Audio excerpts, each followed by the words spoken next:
안녕하세요. SKTV 전지적 일본 시점입니다. 저희 채널을 방문해 주셔서 감사합니다. 올해 2020년 대한민국의 최저임금은 8,590원입니다. 내년 2021년의 최저임금도 7월 14일 새벽에 합의가 되었다고 합니다. 최저임금을 결정하는 최저임금위원회의 최종회의에서 찬성 9표, 반대 6표로 2020년의 8,590원 대비 1.5%, 금액으로는 130원 인상된 8,720원으로 결정이 되었다고 합니다. 그런데 현재 일본에서도 2021년 최저임금 논의가 한창 진행 중입니다.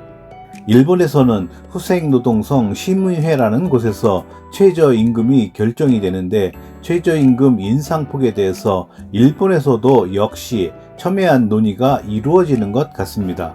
이와 관련하여 일본 매체 더페이지의 관련 기사 내용 및 일본 반응을 전해드리도록 하겠습니다. 코로나의 영향으로 최저임금 천행, 원화 약 1,700원의 먹구름, 임금보다도 고용이 우선. 최저임금 천행, 원화 약 1,700원을 목표로 한다고 하는 아베 정권의 기본 방침에 아문이 들이우고 있습니다. 최저임금 인상의 기준을 결정하는 후생노동성의 심의회에서는 신중론이 두드러지고 있으며 인상폭 축소는 거의 확실한 상황입니다. 임금을 올리지 않으면 경기가 나빠질 것이라는 의견이 있는 한편, 신종 코로나 바이러스의 영향으로 고용이 위협을 받게 되어 임금보다도 고용 확보를 우선해야 한다고 하는 목소리도 들립니다. 최저임금은 어떻게 될까요? 인상폭 축소는 거의 확실하다. 최저임금은 지방자치단체인 도도부연별로 결정이 되지만 현 시점에 있어서 전국 평균치는 901행, 원화 약 9,640원으로 되어 있습니다. 가장 높은 것은 도쿄로 1,013행, 원화 약 1,840원, 가장 낮은 현에서는 790행, 원화 약 8,450원입니다. 아베 정권은 임금 인상이 디플레이션 탈출의 열쇠를 쥐고 있다고 하여 전국 평균의 최저임금을 1,000행, 원화 약 17,000원으로 인상하는 것을 조기에 실현하겠다고 하는 목표를 내걸고 있습니다.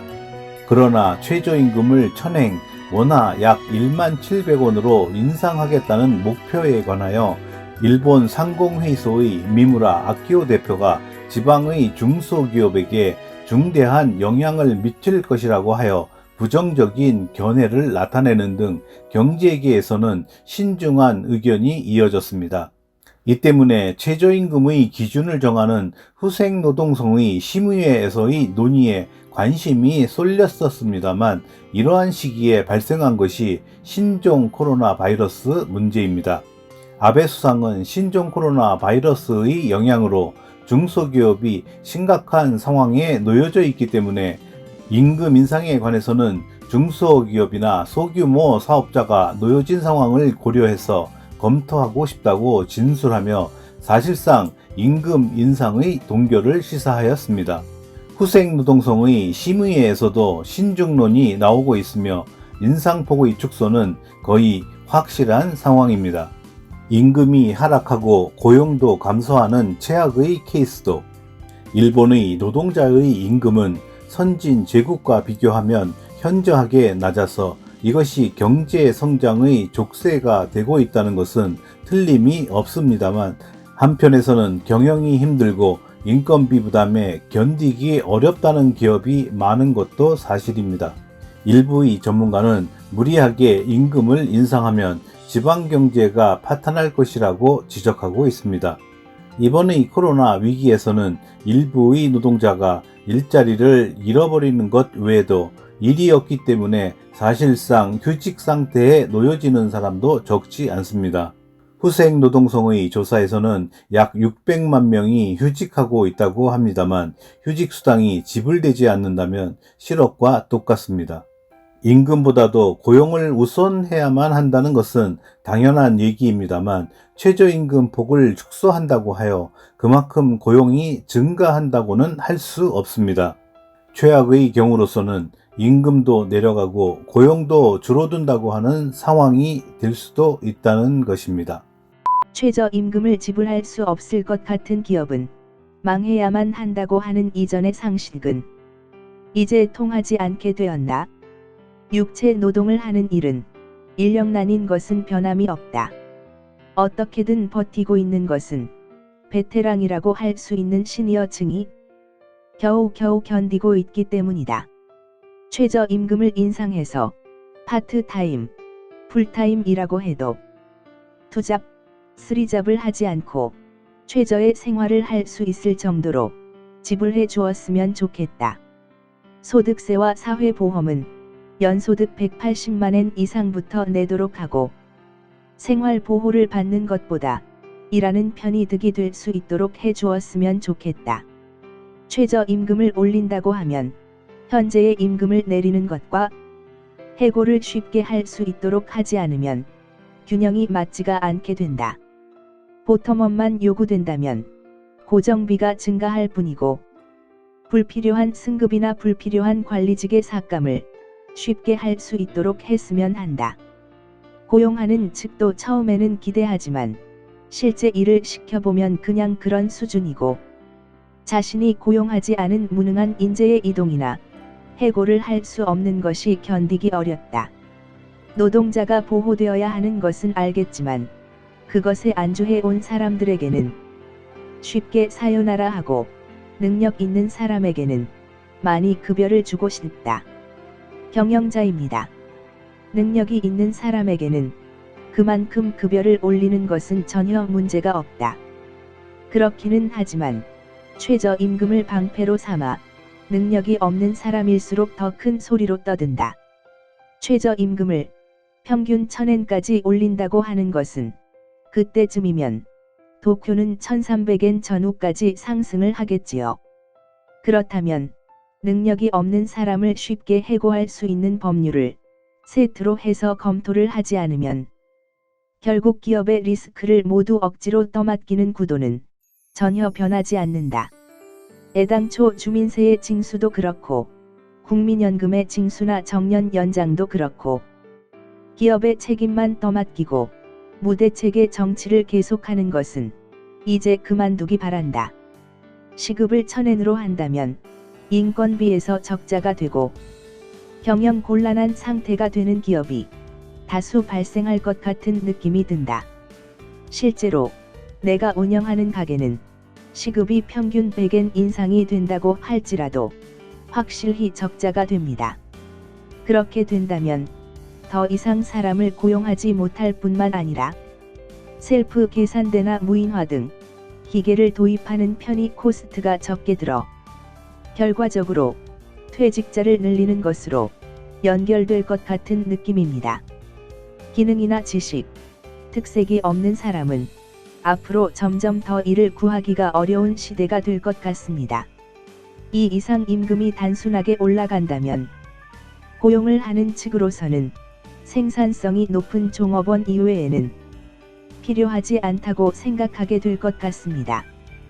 또는 단순하게 사람 수를 줄이지 않으면 안 됩니다.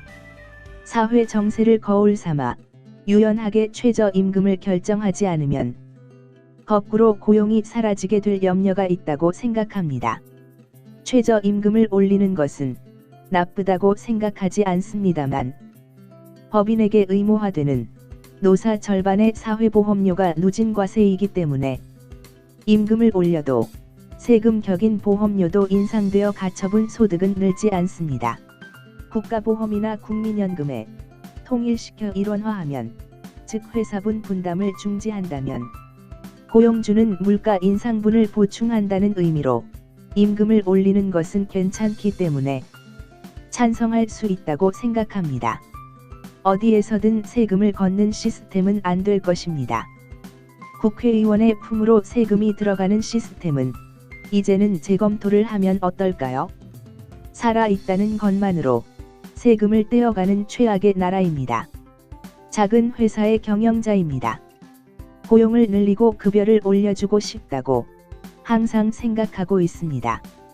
그렇지만 역시 세금 등 나라에 내지 않으면 안 되는 돈이 많이 들어서 그것이 되지 않습니다. 세금용으로 저축을 해 놓지 않으면 흑자도산이 될 수도 있습니다. 지금 조사해보니 일본은 세계에서 두 번째의 중과세국이라고 합니다. 나라에는 궁하지 않을 정도로 징수하여 그만큼의 처신만을 했으면 합니다. 일본의 경영자의 대부분은 여유가 없습니다. 정치가가 자신의 호주머니에 신경을 쓰는 것은 이해합니다만 조금은 자기 발밑을 살피면 어떨는지요. 정부의 하기 나름으로 고용과 급여는 올라갈 것이라고 생각합니다. 누구에게 선동을 당한 것인지 모르지만 고용이 먼저라는 것은 어느 시대나 똑같지 않나?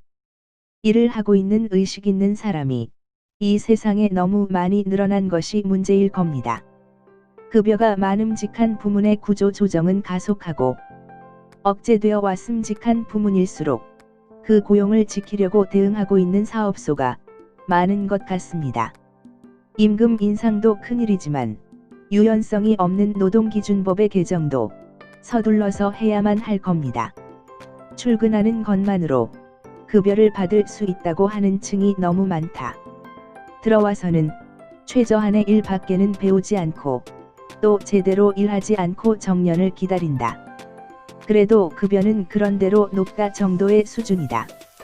정사원의 해고를 훨씬 더 쉽게 하지 않으면 위기감조차 가지지 않는다. 능력이 안 되는 사람은 더욱 더 아래로, 능력 있는 사람에게는 푸짐한 보상을 해야 한다. 그렇지 않으면 일본 기업은 모두 끝장입니다. 여기까지 일본 반응이었습니다.